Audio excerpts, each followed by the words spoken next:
waxgaradii odayaal maanta saxaafadda kula hadlay magaalada beledweyne ayaa dhaliilay safarkii dhowaan madaxweynaha hirshabelle maxamed cabdi waare uu ku tegay degmada buulaburde ee gobolka hiiraan ayagoona tilmaamay in madaxda sare ee hirshabelle ugu horreeyay madaxweyne waare iyo wasiirkiisa arrimaha gudaha ay ku fashilmeen xasilinta degmada buulaburde iyo geynta maamul dhowaan loo magacaabay degmadaas sida ay hadalka u dhigeen waxgaradkan ayaa sidoo kale baaq u diray madaxda sare ee dowladda federaalk ee Soomaaliya waxaana kamid ah hadallada waxgaradka ugu horeeyay Suldaan Shaafici oo kamid ah waxgaradka deegaanka saddexdii bilood markay dhamaatay waa baxay hadana wuxuu tagay Buuray sagaal maalmood hadana mid jifa gooni oo la fadhiyay sidaas aaweed meesha waxa ka muuqato in cadaalad ahaan cadaaladna maamulayna shacbiga Hiiraan ummada fara badan baa ku nool maadaama xaqaas u qaybi karin xaqna u simi karin diintana u simi karin sidaas aaweed mas'uuliyad ma qaadi karo mana matali karo saacada wax ka bilaabato cidii keentay meeshii ka keentay inay ku celiso ayaan ka codsanayaa nin gudoomiye degmada magacaay way cid koosu ma qayahay ma jiraan gudoomiye go'aad magacaay karin gudoomiye degmada kii magacaay way wuxuu sugaa kala ma jiraan waa ina ma taqaana waajibkiisa waa gudu waay shaqadiisa waa gudu waay hadduu nin wax garanaw yahay inuu gooftooda isku casila ayaa ku wanaagsan wasiirka gudaha oo hirshabelle gudoomiye degmada oo magacaabay waxa ceeb oo la tuuriyay oo ma taqaana si dhex jooga degmada buulburta asagana waxa uu qurxanaaday ila gooftooda isku casilo oo ka tago guriga aada leeyna wanaga horta waxaan nahay beesha la yiraahdo baadacado waxaan joognaa gobolka Hiiraan degmada Beledweyne wasiirka arrimaha gudaha ee buulburta labada bilood dhex fadhiyo caadle waxaan leenahay walaalow gacaliyo horta madax banaanidi adoo madax banaan oo xor ah horta buulburtan ku jeceshahay ka dhax shaqeey inaad madax banaaneen ognahay inaad waxba ku tirsaneen ognahay marka waxa ku wada loo balad meesha fadhiisa waxa way kasii lacag ah oo hay'adaha caalamka ay bixiyaan UN-ka aad ka qaadatay oo meesha wax oo fidna ay ka dhacdo aad ku samayso Allah ka ogaada kulan madaxweyne waare maxaa dalku hoggaanka oo haayo waa qabaway beeshuu tagaba jifniicu ku aroori waxaan leenahay marka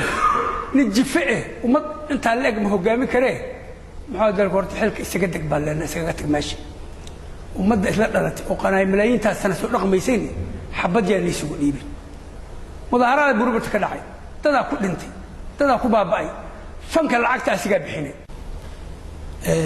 anagoo ah beesha baadacad waxaan tabanaynaa cadaalad darro waxaan ka tabanaynaa hirshabelle waxaan ka tabanaynaa madaxda hirshabelle oo iska mid yahay madaxweyne waare iyo caadlo marka adiga waad qaldan tahay haddiidan ogeyn annaga hadda kuu sheegay waad qaldan tahay inaad muxuu ahaa arrimihii aad ku fashilintay arrimo kale haddana aad u gudubtay ood beelihii madaxa usu geli rabta ayaan maqalnay waare qalbigiisa iyo qalinkiisa isma laha wuxuu soo magacaabay gudoomiye degmada waa keeni way war isaga hadduu sharciga kursiga ku joogo aw gudoomiye degmadii waa su'aal meesha taal waxaa noo muuqata marka inuu isaga madaxweyne ahaan hirshabelle oo matalin gudoomiye degmadana keeni way waa baxay Buuray u tagay caala ugu horeeyay dhibaatada ka dhacday waan dareemaynaa 91 ilaa 90 dhibka meesha ka dhacay kama dhicin dadaa ku dhintay dadaa ku dhaawacmay sababteedu waxa iska leeyahay xoolaha diidaas laga qaadi doonaa lagu xisaabtamo maxkamadda saara caadle iyo waare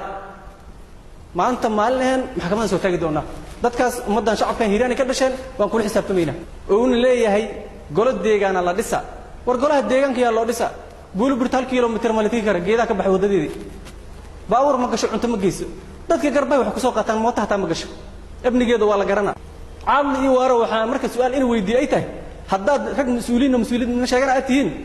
balcad kama dhisin jawhar golo deegaan kama dhisin beledweyne tan anaga gobolka ku suganay meeshaan laga diiday fagaaro lagama dhisi kara lid buulburta marka waxa ugu hordayso waxay tahay wax baad xadirtiin mid koobaad waa dawladda federaalka madaxweynaha ra'iisul wasaaraha